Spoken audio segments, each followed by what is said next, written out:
ಬಂಧುಗಳೇ ನಮಸ್ಕಾರ. ನಾನು ನಿಮ್ಮ ಪ್ರೀತಿಯ ದಯಾನಂದ ಕೆ ಚಟ್ಟಿ ದೆಂದು. ಇವತ್ತು ಪುನಃ ನಾನು ಧರ್ಮಸ್ಥಳದ ಬಗ್ಗೆ ಮಾತಾಡುವಂಥ ಒಂದು ಅನಿವಾರ್ಯತೆ ಇದೆ ಅಂತ ನಾನು ಭಾವಿಸ್ತೀನಿ. ಯಾಕಂತೇಳಿದರೆ ಒಂದು ಜವಾಬ್ದಾರಿಯುತ ನಾಗರಿಕನಾಗಿ ಇವತ್ತು ಮಾತಾಡಲೇಬೇಕಾಗಿದೆ. ಮೊನ್ನೆ ನಾವು ವಿಧಾನಸೌಧದಲ್ಲಿ ಬಹಳಷ್ಟು ಧರ್ಮಸ್ಥಳದ ಕೇಸಿನ ಬಗ್ಗೆ ಬಹಳಷ್ಟು ಮಾತಾಡುವುದನ್ನು ಗಮನಿಸಿದ್ದೇನೆ. ನಮ್ಮವರಾದಂಥ ಸುನೀಲ್ ಕುಮಾರ್, ಯಾಕಂದರೆ ತುಳುನಾಡಿಗೆ ಸಂಬಂಧಪಟ್ಟವರಾದದ್ದು, ಬೇರೆಯವರು ಮಾತಾಡಿದರೆ ನಾವು ಅದೊಂದು ಅಷ್ಟು ನಾವು ಸೀರಿಯಸ್ ಆಗಿ ತಗೊಳ್ತಾ ಇರಲಿಲ್ವ ಏನೋ. ಸುನೀಲ್ ಕುಮಾರ್ ಒಂದು ಮಾತಾಡ್ತಾ ಹೇಳ್ತಾರೆ, ಧರ್ಮಸ್ಥಳಕ್ಕೆ ಅಪಮಾನ ಆಗ್ತಾ ಇದೆ, ಕ್ಷೇತ್ರಕ್ಕೆ ಅಪಮಾನ ಆಗ್ತಾ ಇದೆ ಅಂಥೇಳಿ. ಇಲ್ಲಿ ಧರ್ಮಸ್ಥಳ ಮತ್ತು ನಮ್ಮ ತುಳುನಾಡಿನವರ ನಡುವಿನ ಒಂದು ಸಂಬಂಧದ ಬಗ್ಗೆ ಹೇಳುವುದಾದರೆ, ಧರ್ಮಸ್ಥಳ ಅಂದರೆ ಅವರ ಮನೆಯ ದೇವರದು. ಅಲ್ಲಿ ಅದಕ್ಕೆ ಅಪಮಾನ ಮಾಡೋದಾಗಲಿ ಅದು ಸಾಧ್ಯವೇ ಇಲ್ಲ. ಧರ್ಮಸ್ಥಳಕ್ಕೆ ಹೆಸರು ಹೇಳಲಿಕ್ಕೇ ಹೆದರುವಂಥ ಜನ ನಮ್ಮಲ್ಲಿದ್ದಾರೆ. ಇಂಥ ಸಂದರ್ಭದಲ್ಲಿ ಧರ್ಮಸ್ಥಳದ ಮಂಜುನಾಥನಿಗಾಗಲಿ ಅಣ್ಣಪ್ಪನಿಗಾಗಲಿ ಯಾವುದೇ ಅಪಮಾನ ಖಂಡಿತ ಆಗಿಲ್ಲ. ಸುನೀಲ್ ಕುಮಾರ್ ಅವರು ಯಾವ ರೀತಿ ಯಾಕೆ ಮಾತಾಡಿದರು ಅಂತ ನಮಗೆ ಭಾಳಷ್ಟು ಅಚ್ಚರಿ ಆಗ್ತದೆ. ವಿಶೇಷವಾಗಿ ಯಾಕೆ ಇದನ್ನು ಹೇಳ್ತಾ ಇದ್ದೀನಿ ಅಂತ ಹೇಳಿದ್ರೆ, ನಮ್ಮ ಹೋರಾಟ ಏನಿದೆ ಈಗ, ತಮ್ಮಣ್ಣ ಶೆಟ್ಟಿಯವರು ಇವತ್ತು ಭಾಳಷ್ಟು ಒಳ್ಳೆಯ ರೀತಿಯಲ್ಲಿ ಒಂದು ಅವರ ವಿಡಿಯೋವನ್ನು ಇವತ್ತು ನಾನು ನೋಡಿದೆ. ಇಲ್ಲಿಯವರ ಹೋರಾಟ ಏನಿದೆ, ಧರ್ಮಸ್ಥಳಕ್ಕೆ ದೇವಸ್ಥಾನದ ಬಗ್ಗೆ ಅಲ್ಲ, ಅಲ್ಲಿಯ ಪಾವಿತ್ರತೆ ಹಾಳಾಗ್ತಾ ಇದೆ. ಅಲ್ಲಿ ಧರ್ಮಸ್ಥಳ ಎಂಬ ಗ್ರಾಮದಲ್ಲಿ ನಡೆಯುತ್ತಿರುವಂಥ ನಡೆದಂಥ ಕುಕೃತ್ಯಗಳು, ರೇಪ್ ಆ್ಯಂಡ್ ಮರ್ಡರ್ ಇರ್ಬೋದು, ಬೇರೆ ಬೇರೆ ಅನ್ಯಾಯ ಅಕ್ರಮಗಳನ್ನು ತಡೆಗಟ್ಟುವಂಥದ್ದು, ಯಾರು ಅದರ ಹಿಂದೆ ಇದ್ದಾರೆ ಅದನ್ನು ಒಂದು ಗುರುತಿಸುವಂಥ ಲೆಕ್ಕಕ್ಕಾಗಿ ಒಂದು SITಯನ್ನು ನೇಮಕ ಮಾಡಿದೆ ಸರ್ಕಾರ. ಸಂವಿಧಾನಾತ್ಮಕವಾಗಿ ನೇಮಕ ಮಾಡಿ ಆಗಿದೆ. ಅದು ತನ್ನ ವರದಿಯನ್ನು ನೀಡುವ ಮೊದಲೇ ಇವರೇ ಒಂದು ವರದಿಯನ್ನು ಮಾಡಿದಾಗೆ, ಅಂದರೆ ಅಲ್ಲಿಯ ಧರ್ಮಸ್ಥಳಕ್ಕೆ ಅಪಮಾನ ಆಗ್ತಾ ಇದೆ, ಹಿಂದೂಗಳ ಮೇಲೆ ಅಪಮಾನ ಆಗ್ತಾ ಇದೆ, ಹಿಂದೂಗಳ ಒಂದು ನಂಬಿಕೆಯ ಮೇಲೆ ಏನು ಮಾಡ್ತಾ ಇದ್ದಾರೆ ಎಂಬಂಥ ದೊಡ್ಡ ಒಂದು ಕೂಗನ್ನು ಎಬ್ಬಿಸ್ತಾ ಇದ್ದಾರೆ. ಯಾಕಂದರೆ ಹಿಂದೂಗಳನ್ನು ರಕ್ಷಿಸುವುದೇ ಇವರು ಅಂತ ಹೇಳುವ ರೀತಿಯಲ್ಲಿ ಇವರು ಮಾತಾಡ್ತಾ ಇದ್ದಾರೆ. ನನಗೆ ಅನಿಸ್ತಾ ಇದೆ, ಈ ರೀತಿಯಲ್ಲಿ ಮಾತಾಡುವ ಮೂಲಕ ಇವರು ಜನಸಾಮಾನ್ಯರ ಏನು ಅಭಿಪ್ರಾಯ ಇದೆ ಅದಕ್ಕೆ ವಿರುದ್ಧವಾದ ಧ್ವನಿಯನ್ನು ಎತ್ತಾ ಇದ್ದಾರೆ. ಏನು ಮಾತಾಡಬೇಕಿತ್ತೋ ಅದನ್ನು ಅವರು ಮಾತಾಡಿಲ್ಲ.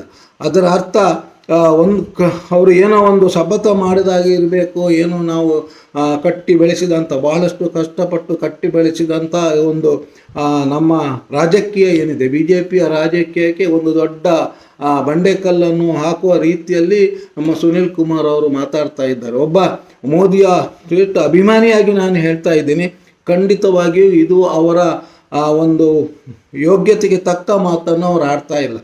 ನಾನು ಅವರ ಹತ್ರ ಒಂದು ಪ್ರಶ್ನೆ ಕೇಳ್ತೀನಿ. ಸೌಜನ್ಯರ ಕೇಸ್ ಆದಾಗ ತಾವು ಸೌಜನ್ಯನ ಹೋರಾಟದ ಬಗ್ಗೆ ಎಷ್ಟು ಬೆಂಬಲವನ್ನು ಕೊಟ್ಟಿದ್ದೀರಿ? ಅವರ ಮನೆಗೆ ಹೋಗಿ ಅವರಿಗೆ ಎಷ್ಟು ನೀವು ಸಾಂತ್ವನವನ್ನು ಹೇಳಿದ್ದೀರಿ? ಇದನ್ನು ನಾವು ಪ್ರಶ್ನಿಸಬೇಕು. ಯಾಕೆ ಸೌಜನ್ಯ ಹಿಂದೂ ಹುಡುಗಿ ಅಲ್ವೇ? ಸೌಜನ್ಯ ಹಿಂದೂ ಹುಡುಗಿಯೂ ಅಲ್ವೇ? ಯಾರಿದ್ದಾರೆ? ಆಗ ನಮ್ಮ ಅಶೋಕ್ ಅವರೇ ಗೃಹ ಮಂತ್ರಿ ಆಗಿದ್ದಂಥ ಕಾಲದಲ್ಲಿ ಇವರು ಧರ್ಮಸ್ಥಳಕ್ಕೆ ಬಂದರೂ ಕೂಡ ಸೌಜನ್ಯನ ಮನೆಗೆ ಹೋಗಿಲ್ಲ. ಅಂಥ ಒಂದು ಹೇಯವಾದ ಕೃತ್ಯವನ್ನು ಒಂದು ನೇರವಾಗಿ ಖಂಡಿಸುವಂಥ ಒಂದು ಧೈರ್ಯವೂ ಕೂಡ ಇವರಿಗೆ ಇರಲಿಲ್ಲ ಅಂತ ಹೇಳಿದ್ರೆ ಅದರ ಹಿಂದೆ ಏನಿದೆ ಅಂತ ನಾವು ಭಾವಿಸಬೇಕಾಗತ್ತೆ. ಇಲ್ಲಿ ಖಂಡಿತವಾಗಿ ಆ ಪರವಾಗಿ ಮಾತಾಡುವವರಿಗೆ, ಯಾಕಂತೇಳಿದ್ರೆ ಇವರ ಹೋರಾಟವನ್ನು ವಿರೋಧಿಸುವವರು ಮಾತಾಡುವವರಿಗೆ ನಾನು ಒಂದು ಕೇಳ್ತೀನಿ ಇಷ್ಟೇ, ನೀವು ಯಾವುದನ್ನು ವಿರೋಧಿಸ್ತಾ ಇದ್ದೀರಿ, ಏನು ಮಾತಾಡ್ತಾ ಇದ್ದೀರಿ ಎಂಬುದೇ ನಿಮಗೆ ಅರ್ಥ ಆಗ್ತಾ ಇಲ್ಲ ಅಂತ ಹೇಳಿದರೆ ನಿಮಗೆ ಈಗ ನೋಡಿ, ಮೊನ್ನೆ ವಿಧಾನಸೌಧದಲ್ಲಿ ಮಾತಾಡಲಿಕ್ಕೆ ಬೇಕಾದಷ್ಟು ಇದೆ. ಇಲ್ಲಿ ನಮ್ಮ ಕರಾವಳಿಯಲ್ಲಿ ಈಗ ಕಲ್ಲಿನ ಸಮಸ್ಯೆ ಇದೆ, ಮರಳಿನ ಸಮಸ್ಯೆ ಇದೆ, ಇಲ್ಲಿ ಕೆಲಸ ಎಲ್ಲ ನಿಂತು ಹೋಗಿದೆ. ಅದರ ಬಗ್ಗೆ ನೀವು ಮಾತಾಡೋದನ್ನು ಬಿಟ್ಟು ಬಡೇ ಧರ್ಮಸ್ಥಳದ ಅಲ್ಲಿ ಅಗೀತಾ ಇದ್ದಾರೆ. ಯಾಕೆ ಅಗೀತಾ ಇದ್ದಾರೆ? SITಯನ್ನು ಫಾರ್ಮ್ ಮಾಡಿದ್ದು ಯಾವುದು? ಸರ್ಕಾರ ಅಂತ ಹೇಳಿದ್ರೆ ಅದು ಸಂವಿಧಾನಾತ್ಮಕವಾಗಿ ಅದಕ್ಕೆ ಅಧಿಕಾರ ಇದೆ, ಅದು ಮಾಡಿದ್ದಾರೆ. ಅದು ವರದಿಯನ್ನು ಕೊಡಲಿ.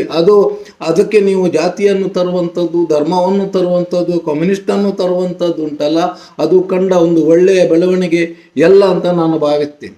ನಿಮಗೆ ದಮ್ಮಿದ್ರೆ, ಈಗಲೂ ನಾನು ಕೇಳ್ತಾ ಇದ್ದೀನಿ, ನಿಮಗೆ ದಮ್ಮಿದ್ರೆ, ನಿಮಗೆ ಸಾಧ್ಯತೆ ಇದ್ದರೆ ಈಗಲೂ ಕೂಡ ಧರ್ಮಸ್ಥಳದಲ್ಲಿ ಹೋಗಿ ಪೆರ್ಗಡೆಯವರ ಹತ್ರ, ಅಂದರೆ ಅಲ್ಲೊಂದು ನಮ್ಮ ನಂಬಿಕೆ ಇದೆ, ನಮ್ಮ ಜಾನಪದದಲ್ಲಿ ಅಥವಾ ಪಾಡ್ದಾನದಲ್ಲಿ ನಂಬಿಕೆ ಇದೆ.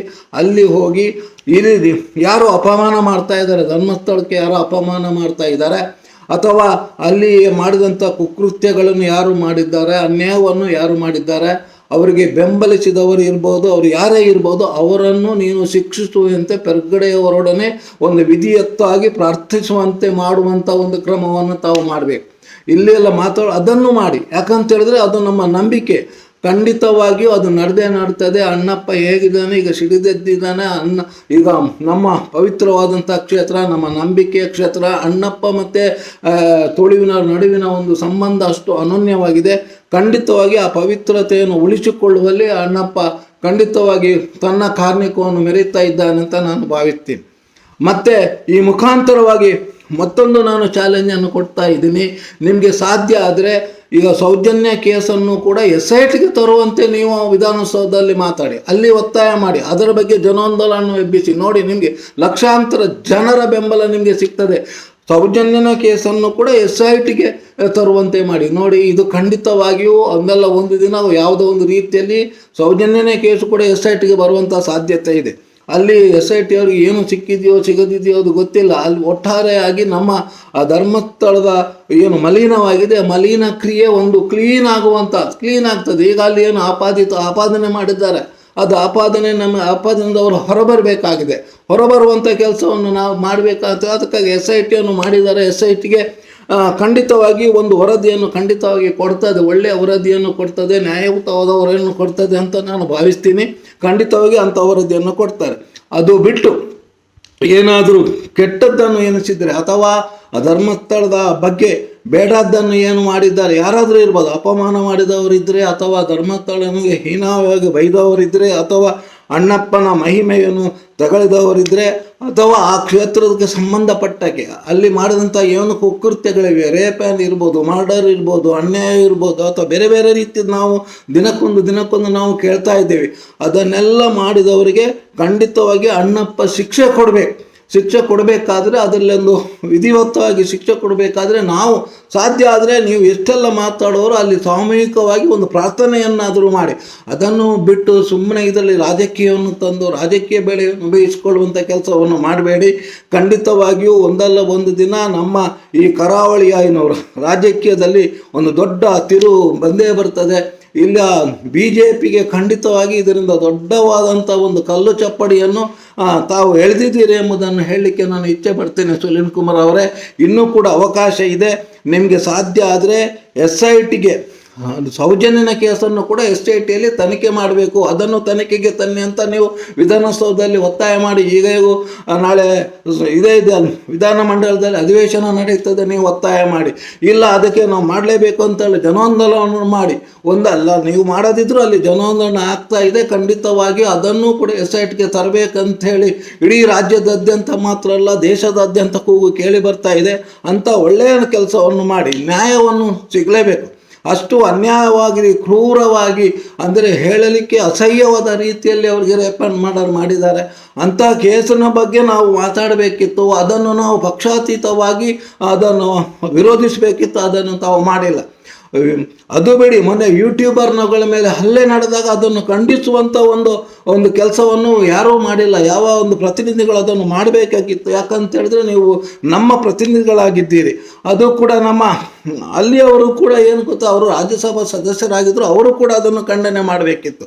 ಅದನ್ನೆಲ್ಲವನ್ನು ಮಾಡದೆ ಬರೇ ನೀವು ಧರ್ಮಸ್ಥಳಕ್ಕೆ ಅಪಮಾನ ಆಗ್ತಾಯಿದೆ, ಅವಮಾನ ಆಗ್ತಾಯಿದೆ, ಹಿಂದೂಗಳ ಮೇಲೆ ದೌರ್ಜನ್ಯ ಆಗ್ತದೆ ಅಂತ ಹೇಳಿ ಅಲ್ಲಿ ಅದು ಮಾಡಿದ್ದನ್ನು ಕೇಳಿದರೆ ಯಾರೂ ಕೇಳಲಿಕ್ಕೆ ತಯಾರಿಲ್ಲ. ಯಾಕಂತ ಹೇಳಿದ್ರೆ ನಾವು ಕೂಡ ಹಿಂದೂಗಳೇ ಆಗಿದ್ದೀವಿ, ನಾವು ಕೂಡ ಮೋದಿಯ ಭಕ್ತರೇ ಆಗಿದ್ದೀವಿ. ಅದನ್ನು ಕೇಳಲಿಕ್ಕೆ ಯಾರೂ ತಯಾರಿಲ್ಲ. ಅಲ್ಲಿ ನ್ಯಾಯಕ್ಕಾಗಿ ನೀವು ಏನೇನೋ ಮಾಡಲಿಕ್ಕೆ ಹೋಗಬೇಡಿ. ಅದಕ್ಕೆ ಧರ್ಮವನ್ನು ತರಬೇಡಿ, ಜಾತಿಯನ್ನು ತರಬೇಡಿ, ಮತ್ತು ಕಮ್ಯುನಿಸ್ಟನ್ನು ತರಬೇಡಿ. ಖಂಡಿತವಾಗಿಯೂ ಇದಕ್ಕೆಲ್ಲ ಅಣ್ಣಪ್ಪ ಉತ್ತರಿಸ್ತಾನೆ. ಅಣ್ಣಪ್ಪ ಸಿಡಿದೆದ್ದಿದ್ದಾನೆ. ಧರ್ಮಸ್ಥಳದ ಮಂಜುನಾಥ ಈಗ ಶಿವತಾಂಡವ ಆಡಲಿಕ್ಕೆ ಪ್ರಾರಂಭ ಮಾಡಿದ್ದಾನೆ. ಮತ್ತೊಮ್ಮೆ ನಿಮಗೆ ನಾನು ಚಾಲೆಂಜ್ ಆಗ್ತಾಯಿದ್ದೆ. ನಿಮಗೆ ಸಾಧ್ಯ ಆದರೆ ನೀವು ತುಳುನಾಡಿನವರಾಗಿದ್ದರೆ ಇಲ್ಲಿ ಆಣೆ ಪ್ರಮಾಣ ಬಗ್ಗೆ ನಿಮಗೆ ಗೊತ್ತಿದೆ, ಮಂಜುನಾಥ ಮತ್ತು ನಮ್ಮ ನಡುವಿನ ಸಂಬಂಧದ ಬಗ್ಗೆ ನಿಮಗೆ ಗೊತ್ತಿದೆ.